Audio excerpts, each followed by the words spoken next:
Bom dia, boa tarde, boa noite para você que está me escutando aí do outro lado. Espero que você esteja bem. Hoje vamos dar início aí em mais uma aula de filosofia. Sou a professora Viviane e vamos começar aí a nossa aula de hoje.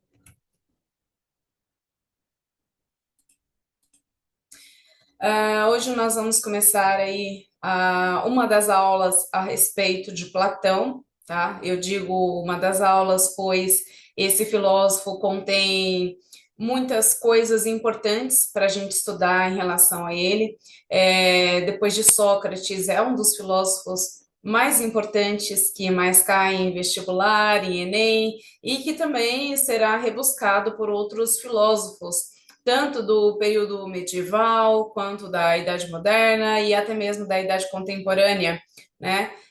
Então nós temos várias ideias aí relacionadas ao Platão, como a sua alegoria à caverna, né? É uma de suas teorias, a teoria do dualismo platônico, a teoria da reminiscência, ideias relacionadas à política, o seu contexto histórico, sem contar a gigantesca gama de coisas que ele escreveu em relação ao seu mestre, o Sócrates, né? Lembrando, na última aula nós vimos sobre o Sócrates, e vocês viram que o Sócrates não deixou praticamente nada escrito, e quem vai escrever tudo sobre o Sócrates é o Platão. E por isso que nós temos aí um repertório gigantesco para falar sobre Platão, porque ele vai escrever, vai teorizar muitas das coisas que o seu mestre falava, que o Sócrates falava, e também haverão as suas próprias ideias, tá? Então nós veremos aí bastante coisa sobre o Platão.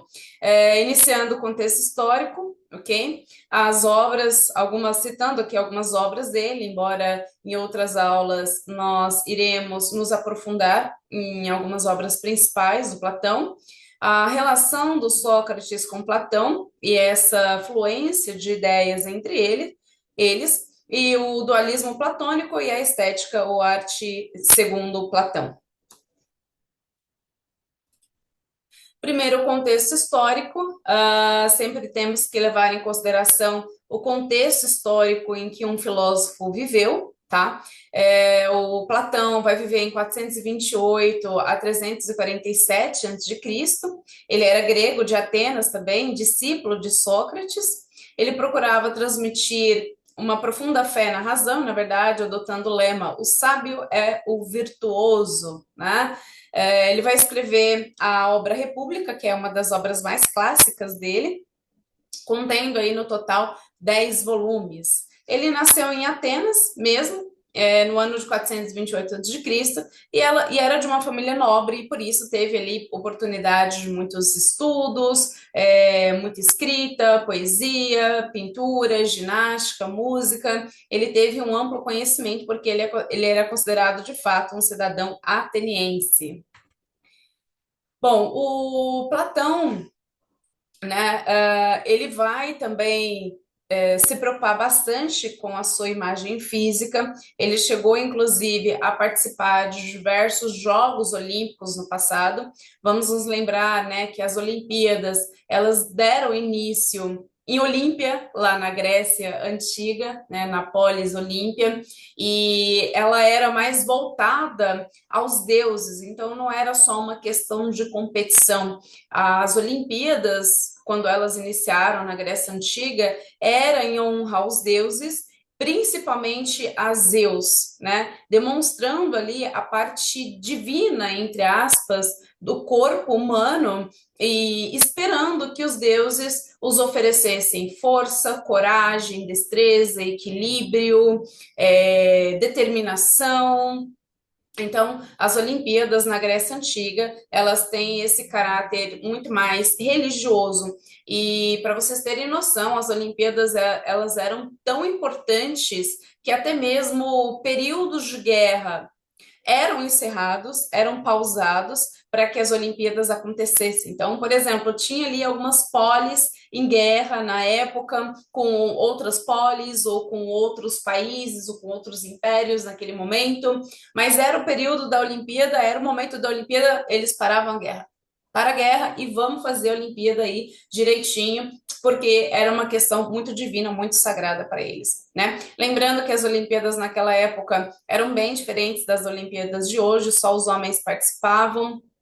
Tanto é que eles participavam, inclusive, de preferência sem nenhum tipo de vestimenta, porque eles consideravam que as vestimentas ou qualquer adereço no corpo pudesse atrapalhar os seus movimentos físicos, né? Também, quando eles venciam, eles ganhavam aquela coroa de louros, né, que é aquela folhinha, porque eles consideravam que aquela era a maior honra que uma pessoa podia receber, já que os louros eram consideradas folhas sagradas, né? E era tudo dedicado a Zeus. A força, a aparência física naquela época era muito importante. Inclusive, curiosidade aqui sobre o Platão, né? O nome dele, na verdade, era Aristócles. Aristócles era o nome, na verdade, de Platão.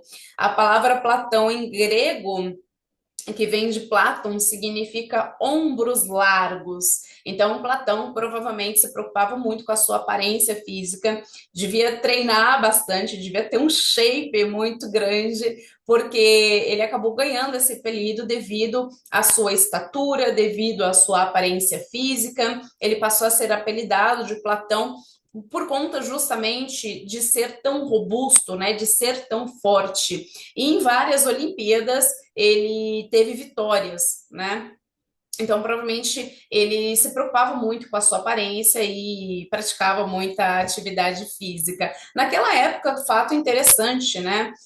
Não só o Platão, como vários outros filósofos e gregos, de modo geral, se preocupavam muito com a questão física, com a questão da saúde física, com aquilo que eles se alimentavam, com o que eles comiam, com seus treinos, porque eles acreditavam que um corpo saudável era sinônimo de uma mente saudável. Então, se o corpo era forte, se o corpo era robusto, logo a sua mente também seria forte e muito sábia. Eles tinham essa conexão do corpo e da mente como coisas que se vinculavam e direcionavam uma a outra. É claro que para os filósofos a mente era muito mais superior ao corpo, mas se o corpo estava saudável, era sinônimo de que a sua mente também estava saudável. Nesse quesito saudável, estou querendo dizer o intelecto, os conhecimentos, o raciocínio lógico, a razão de forma geral,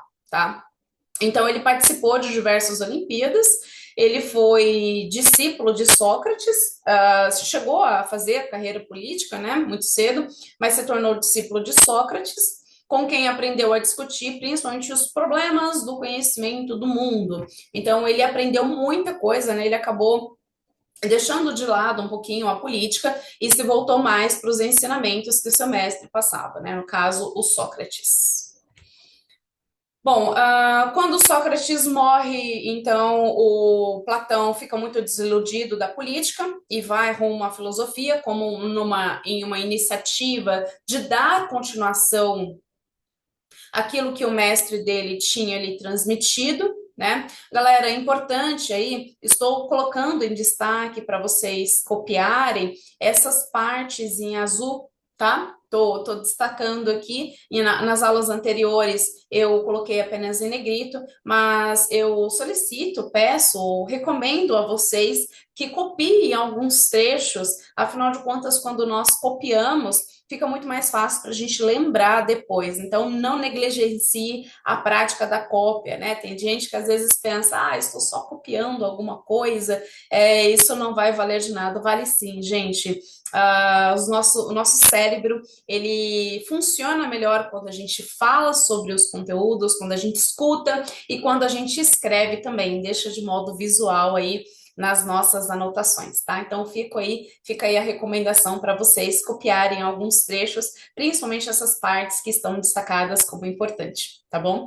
Mas continuando aqui, então ele resolve eternizar tudo aquilo que o Sócrates tinha falado, né? Na aula anterior eu expliquei isso para vocês, que o Sócrates, ele não pretendia escrever nada daquilo que ele dizia, porque ele falava que a escrita imortalizava as palavras, né? De certo modo, a escrita deixava muito concretizado as suas ideias, e não era bem isso que ele tentava transmitir. Mas o Platão foi lá e escreveu tudo. É claro que de acordo com a perspectiva que ele tinha, né?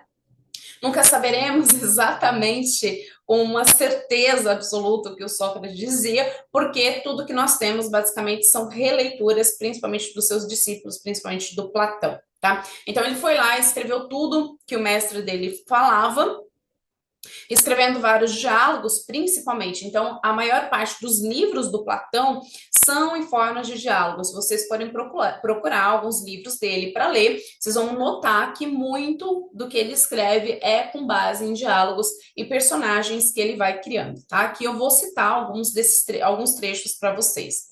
O Platão, então, se opunha à democracia ateniense, por isso que ele abandona Atenas por um tempo, né?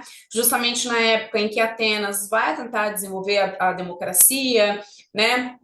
Naquele período clássico, haviam sofistas, inclusive, nessa época também, que ensinavam a retórica e os argumentos, e o Platão, assim como Sócrates, eles eram contra a democracia, eles diziam que a democracia, ela acabava sendo gerada por muita argumentação, por muito falatório, e que esse falatório tinha por intuito influenciar o pensamento das pessoas de modo a manipular aquilo que eles acreditavam. Sem contar que eles diziam que esses diálogos, essas falas, mexiam muito com o emocional das pessoas e que por isso elas acabavam optando por determinadas lideranças ou determinadas leis, determinadas ideias, né? E que por acabar indo no sentido da emoção, essas escolhas elas não eram racionais, elas não eram objetivas. Então, por isso que eles eram contra a democracia, tá? E aí ele vai abandonar Atenas por conta de estar em desacordo aí com essas ideias. Vai viajar bastante, né? O Platão viaja para vários lugares naquela época, no que hoje a gente conhece como Europa, estudando, e também na África, estudando aí diversos assuntos, como a geometria, a astronomia, a matemática, vai estudar também um pouquinho das ideias do Pitágoras.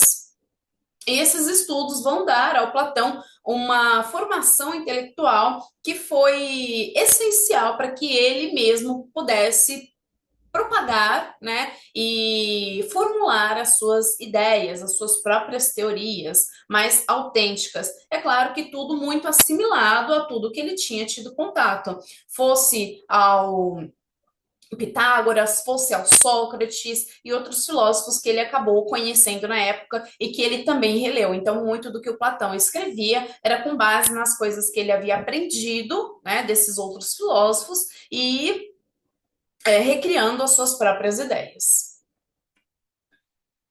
Bom, depois de um tempo, ele volta para Atenas, a sua cidade natal, em 387 a.C., e aí ele vai fundar a escola dele, que era a escola filosófica chamada Academia, onde lá ele reunia diversos discípulos para estudar sobre os diversos assuntos, né? Já citei isso para vocês anteriormente. Naquela época, quase que todos os estudiosos eram chamados genericamente de filósofos, né? Então, quem estudava ciência, matemática, física, astronomia, biologia, medicina, muitas vezes estavam voltados à filosofia. Inclusive, a filosofia tem muito dessa, né? A filosofia, né, é como se ela não tivesse uma casa própria. Ela habita a casa de todos os ramos intelectuais possíveis. A filosofia está presente em todas as matérias, né? Em tudo aquilo que a gente estuda existe filosofia. Então, muito provável, por isso que todos naquela época eram chamados de filósofos de alguma forma.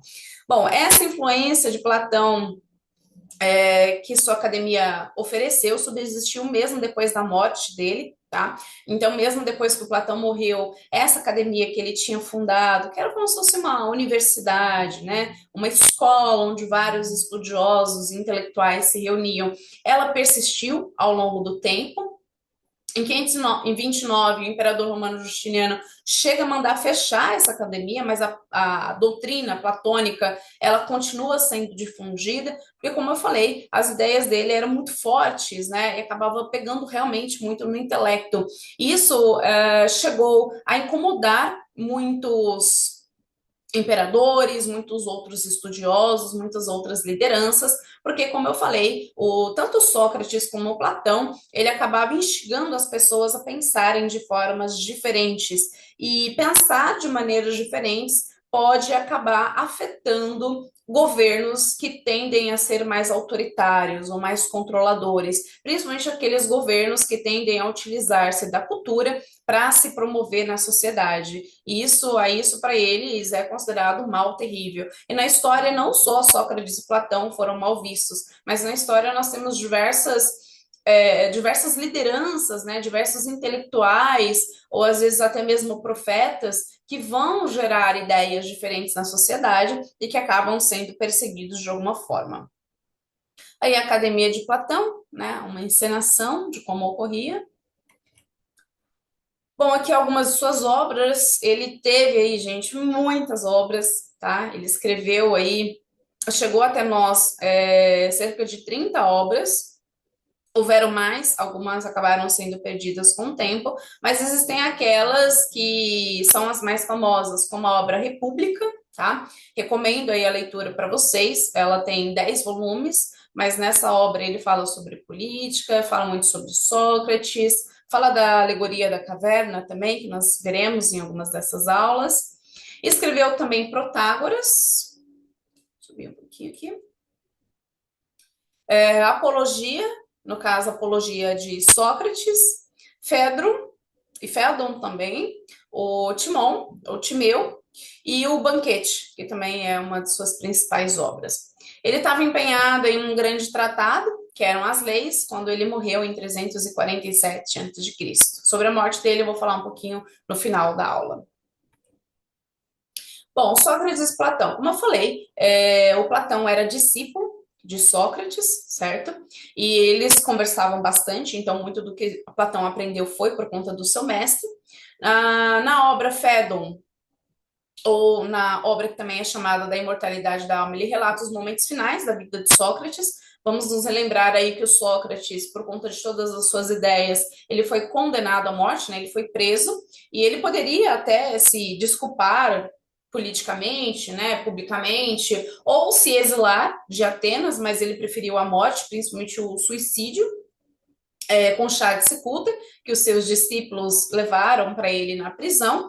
E nessa obra de Platão, ele vai explicar um pouco sobre os últimos momentos do Sócrates, explicando que para o Sócrates o suicídio ou a morte não era interpretado como algo ruim, porque finalmente a sua alma seria liberta, né? Como eu falei, o Platão sempre escrevia em formas de diálogos. Aqui, por exemplo, tem uma passagem dessa obra, né?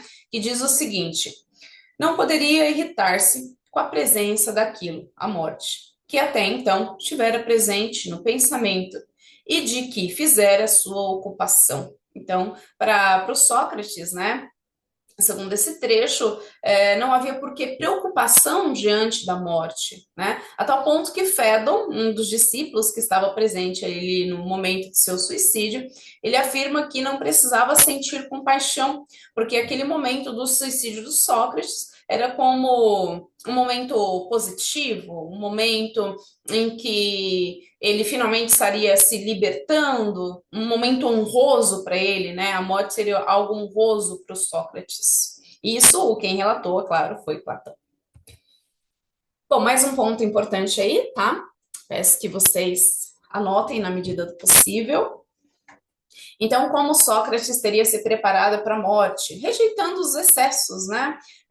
Tanto para o Sócrates quanto para o Platão, eles vão buscar muito a transcendência de seus espíritos. eles vão buscar muito a transcendência do seu intelecto, das suas formas de pensar, do raciocínio, da lógica. Então, como eu falei, estava muito associado também ao que o corpo sentia ou absorvia. Então, quanto menos prazeres corporais, menos libido, menos bebidas alcoólicas, menos entorpecentes, excessos de comida, né? Um corpo considerado, né, nos padrões da época, um corpo saudável, permitiria uma mente saudável e, consequentemente, uma mente mais honrosa, mais cheia de virtudes e também de sabedoria. Não é à toa que eles, como eu falei, praticavam muita atividade física, porque eles acreditavam que isso tornava meio que o músculo cerebral também ficava melhor, digamos assim, né? Era um contexto da época. Uma observação também que eu gostaria muito de fazer aqui, não só nessa aula, mas em todas as aulas, é que tudo que eu explico não parte da professora, tá? São ideias aí que esses filósofos transmitiam e eu tento transmitir para vocês de modo mais claro possível, ok? Então não são bem minhas ideias aí, tá um pouco minha opinião, ou o que eu acho sobre tudo isso, mas tento transmitir aí de modo imparcial a tudo que esses filósofos tratam, ok? Bom, nesse relato aí, compreendemos então o caráter moral da sua exposição, essa preocupação com o mundo do intelecto, né? Tentando limitar aquilo que estava no mundo sensível. Vou explicar mais uma vez essas diferenças entre o mundo sensível e das ideias. A sua libertação pela morte seria então um sinal de outra vida, quando a alma se purificaria ao se separar do corpo, né? Como eu falei, essa transcendência, porque segundo Platão havia a teoria da reminiscência e quando o corpo finalmente morria, a alma se libertava e essa alma possuía nela todo o conhecimento do universo, né? Toda a verdade, toda a sabedoria. Então, para ele seria um momento de purificação, um momento ápice ali. Bom, Sócrates não tem tanta certeza sobre o que viria após a morte, tá? Segundo Platão, ele não tinha certeza do que ia acontecer depois que ele morresse. Aliás, eis aí uma grande questão, né? O que acontece com a gente após a morte? Teorias, temos várias, né? Mas o Sócrates, mesmo naquela época, mesmo com toda a sua busca de conhecimento, ele também não tinha certeza em relação a isso, mas afirmava a vantagem de aceitar as crenças vigentes, permanecer confiante sobre o destino da alma, quando se vive conforme os valores da temperança, justiça, coragem, liberdade e verdade. Então, repare aqui que tem um certo senso de moralidade, né? Mas não no sentido cristão que nós temos, que muitas pessoas têm hoje em dia, mas no sentido de que se você teve uma vida moral, se você teve uma vida justa, se você teve uma vida da qual você se preocupou com a sabedoria, com os conhecimentos, se você tentou desenvolver melhor o seu intelecto, que por sinal, segundo eles, estava ligada à sua alma, então você viveu bem, então você vai morrer bem. Então é aquela, né? Se você teve uma vida boa, de acordo com esses padrões que o Sócrates acreditava, você também terá uma morte boa e justa, né? Uma morte honrosa e ética. Em outro diálogo de Platão, na defesa de Sócrates, a última frase do filósofo é a seguinte: é chegada a hora de partirmos. Eu para a morte, vós para a vida. Quem segue melhor rumo, se eu, se vós, é segredo para todos, menos para a divindade. E aqui nós temos mais uma vez uma referência mitológica, tá? Como eu falei em algumas aulas anteriores, quando eu estava explicando sobre a mitologia, não significa que porque eles estavam tentando buscar teorias racionais ou lógicas, né, que eles estavam abandonando totalmente suas crenças. As crenças em seus deuses, a crença em algo divino. Pelo contrário, eles também tentavam teorizar sobre esses seres divinos que eles acreditavam. Então, aqui reparem que ele coloca uma certa divindade, né? Não dá nome, coloca ali apenas como uma divindade, como um ser superior, mas da qual esse ser teria nele o julgamento do que, por exemplo, seria uma vida boa ou ruim, né? Bom, aqui mais alguns pontos importantes para vocês copiarem, tá? Espero que isso possa contribuir bastante com os estudos de vocês. Que nós vamos falar um pouco mais sobre esse dualismo platônico, como a diferenciação entre o corpo e a alma, né? Explicada por Platão. Então, eu já expliquei isso algumas vezes para vocês, que o Platão acreditava no mundo sensível e no mundo das ideias. O mundo sensível é aquele que nos rodeia, né? O nosso corpo, por exemplo, é o nosso mundo sensível, e através do nosso corpo nós conseguimos ter experiências empíricas, experiências, né, vividas do nosso tato, olfato, paladar, visão, audição, inclusive nesse mundo, né, que também foi explicado por Heráclito, esse mundo muda, como eu citei para vocês em algumas aulas anteriores, né, essa plantinha hoje está de um jeito, daqui a alguns meses ela pode estar completamente diferente, porque ela parece estar parada, mas ela não está parada. Ela está se movimentando. E não só ela, como todas as coisas, né? Todos os objetos possíveis, eles estão se movimentando. Isso faz parte da matéria, é aquilo que a gente consegue sentir, e a matéria ela muda conforme o passar do tempo. E por isso que para o Platão a verdade estaria no mundo das ideias, né? No mundo do nosso intelecto, onde viveria a nossa alma, o nosso raciocínio, os nossos pensamentos, o nosso consciente. A isso a gente chama de dualismo psicofísico, essa realidade que ele cria do nosso corpo e da nossa mente. Segundo Platão, antes de encarnar, a alma então teria vivido o mundo só no mundo das ideias, e quando ela encarna, ela esquece todas as coisas, né? Ela se torna prisioneira do nosso corpo. E é por isso que a gente tem que estudar para resgatar da alma aquilo que está preso no nosso corpo. Tá? Ele também faz a divisão da alma em parte superior e parte inferior, como se fosse uma subdivisão, né, desse mundo das ideias. No caso, a parte superior seria a alma intelectiva, aquilo que a gente consegue pensar e raciocinar, e haveria também a parte da nossa alma inferior, irracional, que seria a alma do próprio corpo em si. A isso, então, ele explica, né, que teria a alma irascível, que é aquela que se irrita, aquela que gera emoções, ela é impulsiva, ela é corajosa, né, que, segundo ele, estaria localizado no peito, talvez no coração, né, segundo o que ele dizia, e a alma concupiscível, que é aquela que busca os prazeres, né, seria centrada no ventre, na barriga. Então, seria a sede de desejo intenso, de bens, de felicidades materiais, né, de apetites libidinosos. Então, seria aquilo que nos traria mais os nossos instintos, né? A parte da nossa alma que nos gera, ela é um tanto quanto volátil, quanto instintiva, enfim, que é difícil de controlar. Tá?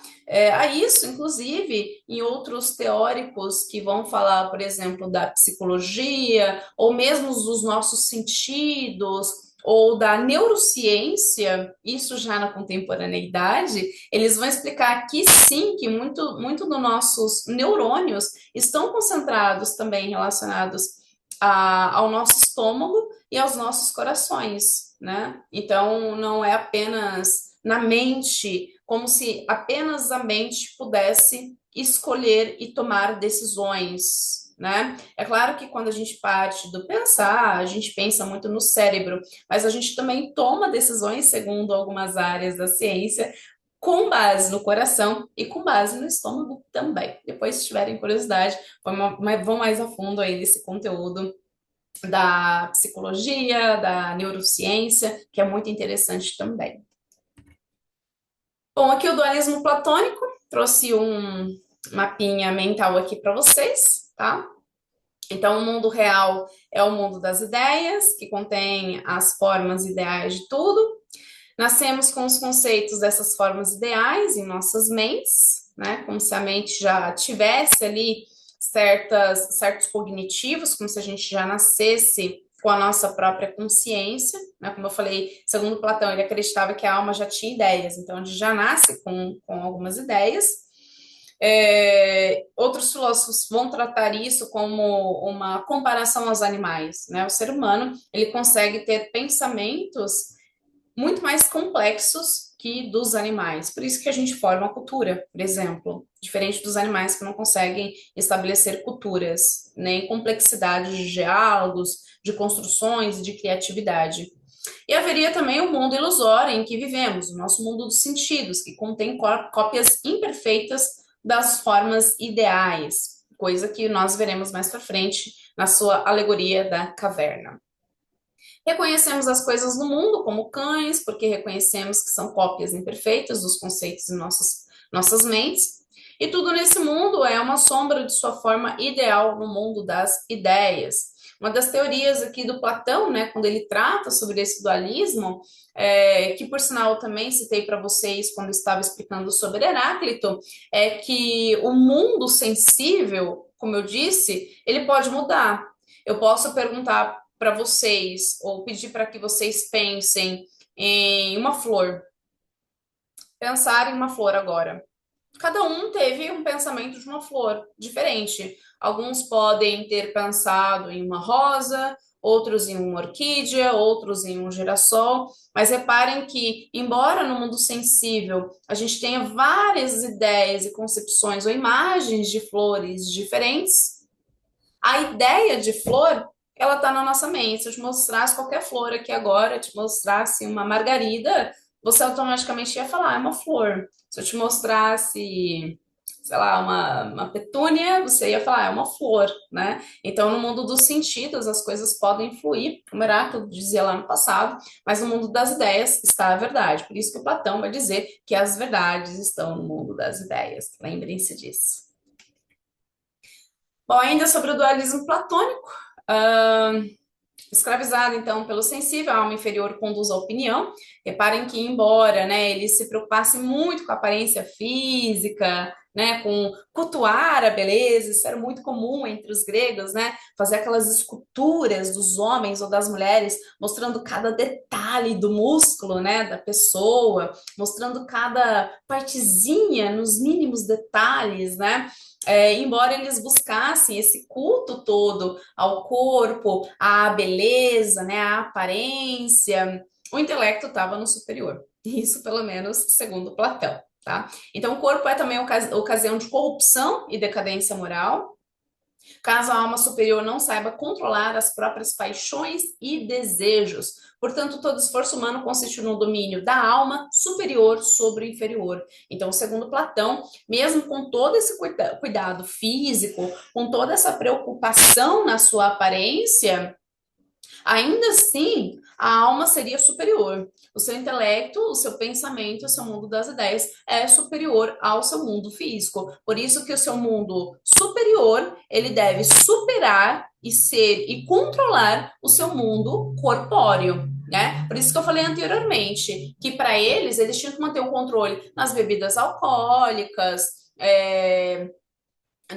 nas práticas libidinosas, na alimentação, praticar muito exercício físico, ter um controle sobre o corpo, porque assim você teria um melhor controle sobre a sua mente, tá? Então, o que eles evitavam eram o que no futuro a gente vai chamar, lá na Idade Média, né, vão caracterizar como práticas hedônicas, que são aquelas práticas que trazem prazer e satisfação para o corpo, é melhor evitar, é melhor ter um certo controle disso, né? Para que a sua mente seja superior. Então, não deixa de parecer contraditório, né, que um grupo aí de filósofos que se preocupavam tanto com a aparência física, que se exercitavam tanto, praticavam esportes e cultuavam a própria beleza do corpo humano, eles iriam, no caso, se preocupar muito mais com a sua mente, tá? Bom, no entanto, o aforismo corpo, são e mente são apenas confirma a superioridade do espírito. Na posse da saúde perfeita, a alma se desprende dos sentidos para melhor se concentrar na contemplação das ideias. Caso contrário, a fraqueza física torna-se empecilho maior à vida intelectual, né? Aí outro ponto importante para vocês anotarem. Nesse contexto fica claro que a felicidade para Platão é de natureza racional e moral e depende do controle do corpo e das paixões. Teremos, inclusive, pessoal, na Idade Média, utilização do conceito platônico para o próprio cristianismo, tá? Quando nós estivermos estudando sobre a filosofia na Idade Média, vocês verão que muitos dos filósofos medievais irão cristianizar Platão, cristianizar Sócrates, mas não vão se platonizar. Tá? Vocês verão muito sobre isso. Eles vão beber, né, das obras de Platão, mas de uma forma cristianizada. Afinal de contas, a Europa vai vivenciar, né, um aumento do cristianismo muito grande depois da decadência do Império Romano, lá no período medieval. E essa concepção platônica de separação corpo e alma, ela então vai continuar, né, associada aí ao corpo, às práticas hedônicas, a convicção de que as paixões são perigosas levam à degradação moral e estimula as práticas de purificação pelo ascetismo por meio do jejum, flagelação e algumas abstinências hedônicas. Tá? Então haverá aí uma preocupação na Idade Média em manter essa questão do intelecto para que haja a transcendência ou a purificação da sua alma. Então, na Idade Média europeia, que vigorou as práticas da instituição da igreja, eles acabavam rebuscando das ideias de Platão para confirmar aquilo que eles queriam. Tá? Então, haverá aí na Idade Média uma releitura do que eles vão dizer aí nesse período da Grécia Antiga. É claro que, como eu falei, uma releitura e uma ressignificância dessas ideias para aquilo que eles queriam propor. Tá? Então, não é bem exatamente como eles diziam, mas eles vão aí pegar o que é cabível, né? O que é aceitável para eles naquele período. Aí vem a estética platônica, uma coisa importante que vocês precisam compreender é que Platão não era muito apego à arte, tá? Se vocês quiserem anotar isso também, o Platão ele não era muito apegado à arte. Ele meio que, como é que eu posso explicar?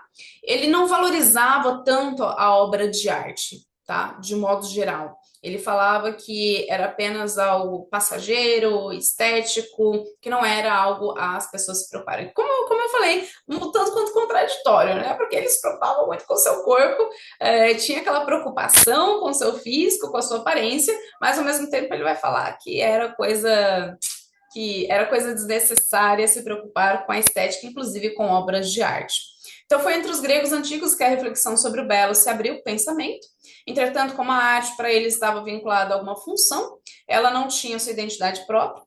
Sócrates vai associar o belo ao útil, né? Algo que seja utilitário mesmo, né? Algo que possa ser utilizado. Se prestarmos atenção, está muito presente no nosso cotidiano. Por exemplo, hoje em dia, tudo praticamente que a gente produz tem uma formação estética, né? No nosso mundo atual, a estética, ela está muito vinculada à utilidade, a algo que é bonito, né? A arte em si está muito ligada a algo que é bonito. Reparem que no passado as obras de arte nem sempre estavam ligadas ao que era bonito, né? Mais precisamente a religião, ou a saúde, ou a política, ou a sociedade, ou a questões morais, por exemplo. Né? Mas no passado, principalmente, as obras de arte estavam muito vinculadas à religião, às crenças e valores que eles continham naquele período. Bom, outro ponto importante aí para anotar, tá? Platão não tem essa preocupação, então, com a prática de encontrar objetos belos. Ele não se pergunta o que é belo, né? O que é o belo, mas o que é o belo, tá? Tem uma diferença aí nessas duas perguntas. Então, ele não está preocupado com a beleza que se encontra nas coisas, mas uma beleza ideal, uma beleza racional. Isso quer dizer que os objetos só são belos na medida em que participam do ideal de beleza, que é perfeito, imutável, temporal e suprassensível, ou seja, está além da dimensão material. Então, para o Platão, ele não tinha essa preocupação com o mundo das artes, né? Tampouco com o mundo da estética. Em outras obras, ele vai até relatar ou ser interpretado como alguém que desvaloriza mesmo, que não se preocupa com aquilo que é belo, que ele fala que é perca de tempo. Tá? Já vi algumas questões do próprio Enem, de vestibular, com frases parecidas, né, nesse sentido que eu disse aqui. Bom, a estética platônica, então, para ele havia uma preocupação com o belo ideal. Aqui ele diz, né, em uma das suas passagens. Quando se der a ocorrência de belos traços da alma que correspondam e se harmonizem com o exterior impecável, por participarem do mesmo modelo fundamental, não constituirá isso o mais belo espetáculo para quem tiver olhos de ver? Aqui é uma questão, né, que ele levanta. Outra hora, nós veremos aquela seguinte frase, né, que a beleza está nos olhos de quem procura. Então, a beleza seria algo muito relativo, uma das ideias que o Platão quer propor aqui também, né? A característica fundamental nessa determinação do belo é a apropriação do quanto um objeto consegue imitar o ideal de beleza. Então, pode-se caracterizá-lo como belo. A contemplação dessa beleza ideal também deve elevar a alma, deixando o cidadão livre de suas paixões e dos prazeres do mundo material. Então, para ele, aquilo que era belo podia ser algo muito volátil, por exemplo, porque para cada pessoa uma coisa pode ser bonita e para outra pode não ser. Por isso que ele não se preocupava tanto, provavelmente, com aquilo que era beleza, né? Com algo que fosse estético. Aqui, para finalizar a aula, né? Como eu falei, o Platão, é, ele morre e hoje em dia não existe assim uma verdade sobre como ele morreu, existem diversas teorias, falam que ele morreu num banquete durante um casamento, outros lugares falam que ele morreu de febre, e outros fala que ele teve piolho. Então existem várias teorias aí relacionadas à morte do Platão. Aqui eu encontrei essa notícia, né, de 2024, do jornal CNN, que fala sobre uma suposta descoberta do túmulo, né, onde o corpo de Platão foi enterrado, porque até hoje não se tem certeza absoluta de onde estão os restos mortais dele. Mas dizem, né, esses relatos, como eu falei, de quando em quando a arqueologia ela consegue descobrir coisas novas, né? Então talvez no futuro a gente tenha aí novas descobertas. Mas nessa notícia eu achei bem interessante. Nesse artigo, nesse texto, Antigo revela detalhes da sua última noite de vida, e onde ele teria sido supostamente enterrado. Infelizmente, muitas coisas que os especialistas escreveram no passado acabaram sendo perdidas quando houve a erupção daquele vulcão, Vesúvio. Então, muita coisa acabou sendo queimada, destruída, porque estava muito próximo de lá, né, em 79 já depois de Cristo. E a última revelação é que Platão pode ter sido enterrado em um jardim secreto perto do santuário sagrado para as musas dentro da Academia Platônica de Atenas, então na academia mesmo que ele tinha fundado, né? Ele morreu aí em 347 a.C., provavelmente com 80, 81 anos, e existem, como eu falei, várias suposições relacionadas à sua morte. Aqui as referências bibliográficas, espero que vocês se aprofundem um pouco sobre esse tema, vão atrás aí de novas outras formas de expressar o que eu expliquei hoje. Nas próximas aulas nós também veremos um pouco mais sobre Platão e outras de suas ideias, tá? Não negligenciem a prática da cópia, de escrever e de formular também as ideias de vocês e questionamentos de vocês. Nos vemos então em uma próxima aula e espero que todos fiquem bem. Então, até logo.